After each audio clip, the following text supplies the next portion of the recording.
So ఈ వీడియోలో open circuit test and short circuit test మీద ఈ సెట్ ప్రాబ్లమ్స్ మనము సాల్వ్ చేద్దాము. So first problem, no load test of transformer 100 volts by 1000 volts is conducted with 100 volt side open and wattmeter reads 110 watt. So test వచ్చేసి ఏం చేశాడు, 100 volt side open చేశాడు. Open చేసేసి conduct చేస్తే 110 watt వచ్చింది. If the no load test is conducted with 1000 volt side open, the reading of wattmeter. So వచ్చేసి ఏంటంటే మీకు ట్రాన్స్ఫార్మర్ ప్రైమరీ సెకండరీ. సో ఇక్కడ వచ్చేసి 100 volts ఉంది, ఇక్కడ 1000 volts ఉంది. సో ఫస్ట్ టైం ఏం చేశాడు, ఫస్ట్ టైం కండక్ట్ చేసేటప్పుడు ఏం చేశారంటే ఇక్కడి నుంచి సప్లై ఇచ్చాడు. సప్లై చేసి ఇక్కడ ఓపెన్ చేశాడు. ఓపెన్ చేసి ఇక్కడ రీడింగ్ తీసుకున్నాడు. ఇట్స్ రీడింగ్ తీసుకుంటే వచ్చేసి ఎంత వచ్చింది, వాటేజీ 110 watt వచ్చింది, నో లోడ్ రీడింగ్. నెక్స్ట్ ఏం చేశాడు, సేమ్ ట్రాన్స్ఫార్మర్ యూజ్ చేశాడు. యూజ్ చేసేసి ఏం చేస్తున్నాడు, టెస్ట్ వచ్చేసి ఎక్కడ చేస్తున్నాడు, టెస్ట్ వచ్చేసి అదర్ ఎండ్లో కండక్ట్ చేస్తున్నాడు. సో అదర్ ఎండ్ వచ్చేసి ఏంటి, సో మీటర్స్ ఇక్కడ కనెక్ట్ చేశాడు, టెస్ట్ ఇక్కడ కనెక్ట్ చేస్తున్నాడు. దీన్ని ఓపెన్ చేశాడు.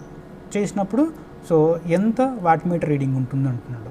సో ఓపెన్ సర్క్యూట్ టెస్ట్ వచ్చేసి ఏం చేస్తుందంటే మనకు ఓన్లీ కోర్ లాసెస్ని మాత్రమే రీడింగ్ తీసుకుంటుంది. సో ఓపెన్ టెస్ట్ సర్క్యూట్ టెస్ట్లో వచ్చే రీడింగ్ వచ్చేసి ఏంటి, core losses or iron losses అంటాము.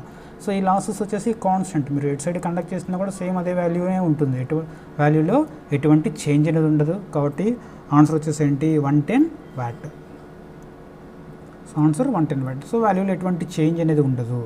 సో ఎందుకంటే ఇది వచ్చేసి కోర్ లాసెస్, మీరు ఎటు సైడ్ కండక్ట్ చేసినా కూడా సేమ్ అదే వాల్యూ ఉంటుంది. Next, during short circuit test the power drawn by the primary winding is predominantly absorbed by. So short circuit టెస్ట్లో so power drawn by the primary winding is observed by వచ్చేసి ఏంటి ఏమవుతుంది, copper losses ఉంటుందా లేదంటే core losses, copper losses plus core losses, లేదంటే eddy current and hysteresis losses అంటున్నాడు. So short circuit టెస్ట్లో వచ్చేసి ఏం చేస్తామంటే మనము ప్రైమరీ వైండింగ్ వచ్చేసి ఏంటి, మెయిన్ కాపర్ లాసెస్ని మెజర్ చేయడానికి యూజ్ చేస్తాం. కాబట్టి కంప్లీట్గా వేటికి ఈక్వల్గా ఉంటుంది, కాపర్ లాసెస్ మాత్రమే ఉంటుంది. సో కోర్ లాసెస్ అంటున్నాడు, కోర్ లాసెస్ కాదు, ఎందుకంటే కోర్ లాసెస్ ఉన్నట్టు కంపల్సరీ ఎలా ఉండాలి. సో మన టెస్ట్ వచ్చేసి రెడ్యూస్డ్ వోల్టేజ్ కండిషన్స్లో టెస్ట్ని కండక్ట్ చేస్తాము. సో కాబట్టి ఫ్లక్స్ వాల్యూ కూడా చాలా స్మాల్ వాల్యూ ఉంటుంది. ఫ్లక్స్ వాల్యూ చాలా స్మాల్ వాల్యూ ఉంటుంది కాబట్టి ఇక్కడ అక్కర్ అయ్యే ఐరన్ లాసెస్ కూడా చాలా నెగ్లిజిబుల్ లాసెస్ ఉంటాయి. కాబట్టి మనం వీటిని నెగ్లెక్ట్ చేస్తాము, ఈ లాసెస్ని మనం నెగ్లెక్ట్ చేస్తాము. సో టెస్ట్ నుంచి ఓన్లీ కాపర్ లాసెస్ మాత్రమే వస్తాయి. సో కాబట్టి ఆప్షన్ వచ్చేసి ఏంటి, only copper losses. Core losses ఉండవు, ఎందుకంటే ఫ్లక్స్ వాల్యూ చాలా లో value. So ID current and hysteresis losses అంటే ఏంటి, కోర్ లాసెస్. సో ఇది కూడా ఆన్సర్ కాదు. సో సి వచ్చేసి ఏం చేశాడు, copper losses plus core losses అన్నాడు. సో ఇది కాదు, ఎందుకంటే మనం ఈ లాసెస్ని మనం కన్సిడర్ చేయము, చాలా లో వాల్యూ ఉంటుంది కాబట్టి మనం నెగ్లెక్ట్ చేస్తాం. సో కాబట్టి ఓన్లీ ఆప్షన్ వచ్చేసి ఏంటి, ఏ. సో 2016లో అడిగిన పెట్టేది. Next, so during open circuit test a transformer. So open circuit టెస్ట్లో వచ్చేసి ట్రాన్స్ఫార్మర్ వచ్చేసి ఏం చేస్తుందో అడుగుతున్నాడు. So primary supplied at rated voltage. So transformer open circuit test వచ్చేసి మనం ఏం చేస్తామంటే ప్రైమరీ రేటెడ్ వోల్టేజ్ అప్లై చేస్తాము. కంపల్సరీ రేటెడ్ వోల్టేజ్ అప్లై చేయాలి. ఎందుకు అప్లై చేయాలంటే మనకు సర్క్యూట్లో రేటెడ్ ఫ్లక్స్ ఫ్లో కావాలి.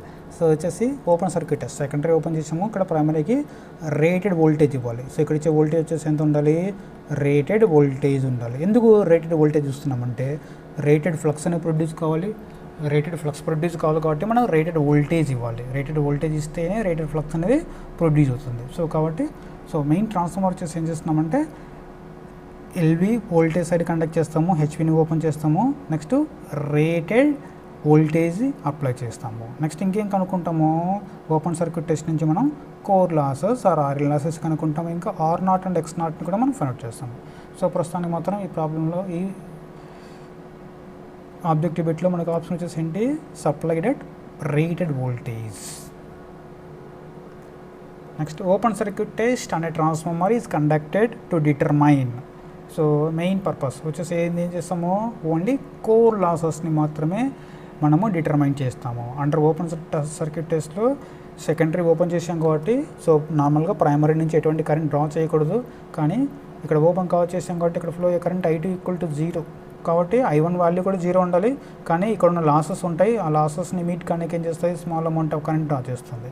సో కాబట్టి అండర్ ఓపెన్ సర్క్యూట్ టెస్ట్లో మ్యాగ్నెటిక్ కోర్లో అక్కర్ అయ్యే లాసెస్ని మాత్రమే మనము మెజర్ చేస్తాము. ఆ లాసెస్ వచ్చేసి ఏంటంటే core losses are constant losses. Next short circuit test. Short circuit test and transformer is conducted to determine. So short circuit test వచ్చేసి వెయిట్ని కనుక్కోనికి చూస్తాం. Hysteresis losses, copper losses, core losses, eddy current losses అంటున్నాడు. So మనకు iron లాసెస్ని మనం measure చేయం కాబట్టి hysteresis, eddy current losses, core losses కాదు. ఓన్లీ ఆప్షన్ వచ్చేసి ఏంటి, copper losses. Short circuit test వచ్చేసి ఓన్లీ కాపర్ లాసెస్ మెజర్మెంట్ కోసం మాత్రమే మనము ఫైండ్ అవుట్ చేస్తాము. ఈ టెస్ట్ నుంచి మనం 2 పారామీటర్స్ని ఫైండ్ అవుట్ చేస్తాము. కాపర్ లాసెస్ కనుక్కుంటాము. నెక్స్ట్ అలాగే series branch parameter R01, R02 లేదంటే X02, X01ని కనుక్కుంటాం. నెక్స్ట్ వచ్చేసి ఈ టెస్ట్ని వచ్చేసి ఎక్కడ కండక్ట్ చేస్తామంటే test is carried at full load current దగ్గర కండక్ట్ చేస్తాము. సో ఓపెన్ సర్క్యూట్ టెస్ట్ ఏమో రేటెడ్ కరెంట్, ఇక్కడ రేటెడ్ వోల్టేజ్ దగ్గర కండక్ట్ చేస్తాము. షార్ట్ సర్క్యూట్ టెస్ట్ వచ్చేసి రేటెడ్ కరెంట్ దగ్గర కండక్ట్ చేస్తాము. నెక్స్ట్ టెస్ట్ కండక్ట్ చేసేది హై వోల్టేజ్ సైడ్ కండక్ట్ చేస్తాము. Short circuiting LB side short చేస్తాము. హెచ్బి సైడ్ని మనము టెస్ట్ని కండక్ట్ చేస్తాము. సో ఎందుకంటే మనకు ఇలా చేస్తేనే మనకు రీడింగ్స్ అక్యురేట్గా వస్తాయి. లేదనుకోండి సో వోల్టేజ్ కరెంట్ రీడింగ్ ఏమో చాలా హై వాల్యూ ఉంటుంది, వోల్టేజ్ రీడింగ్ ఏమో చాలా లో వాల్యూస్ ఉంటాయి. అలాంటప్పుడు సో అక్యురేట్గా మనం రీడింగ్స్ని తీసుకున్న పాసిబుల్ కాదు. కాబట్టి కంపల్సరీ టెస్ట్ వచ్చేసి హై వోల్టేజ్ సైడ్ కనెక్ట్ చేయాలి, ఎల్బీ సైడ్ వచ్చేసి ఏం చేయాలి, షార్ట్ సర్క్యూట్ చేయాలి. సో ఇంకా మీరు క్లియర్ అబ్జర్వ్ చేయాలంటే ఆల్రెడీ సింగిల్ ఫేజ్ ట్రాన్స్ఫార్మర్స్ మీద కొన్ని వీడియోస్ చేశాను. సో ఆ వీడియోస్ వెళ్ళేసి మీరు so open circuit test and short circuit test video చూడండి, చాలా క్లారిటీగా అర్థమవుతుంది. Next while conducting short circuit test అనే transformer the following side is short circuited అంటున్నాడు.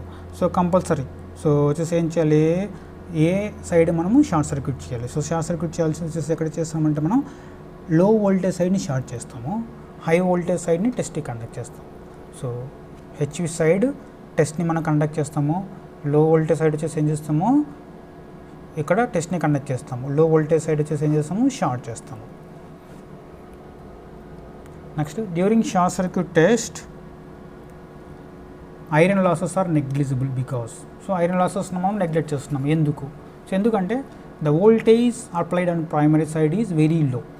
సో షార్ట్ సర్క్యూట్ టెస్ట్ వచ్చేసి ఏం చేస్తామంటే రేటెడ్ వోల్టేజ్ కండిషన్స్లో కండక్ట్ చేయము, only 5 to 10% of rated voltage మాత్రమే అప్లై చేస్తాము.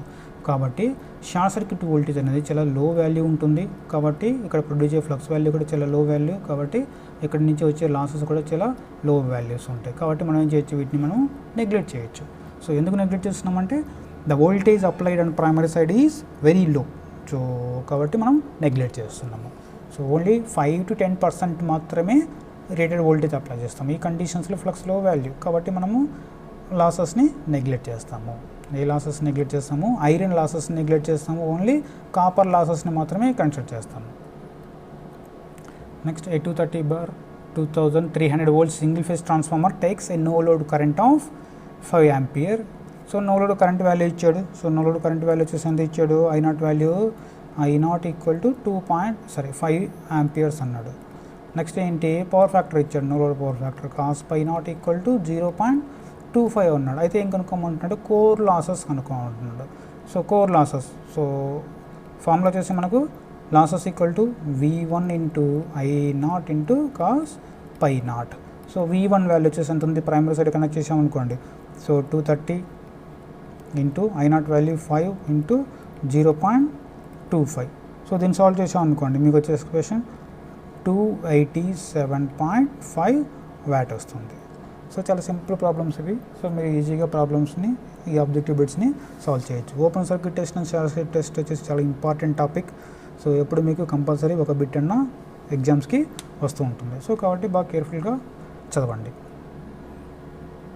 సో నెక్స్ట్ రిమైనింగ్ ప్రాబ్లమ్స్ని నెక్స్ట్ వీడియోలో చేస్తాము. సో నెక్స్ట్ వీడియో వచ్చేసి ఏం చేస్తున్నామంటే parallel operation, all day efficiency, next 3 phase transformers మీద ఆబ్జెక్టివ్ బిట్స్ మనం సాల్వ్ చేస్తాం.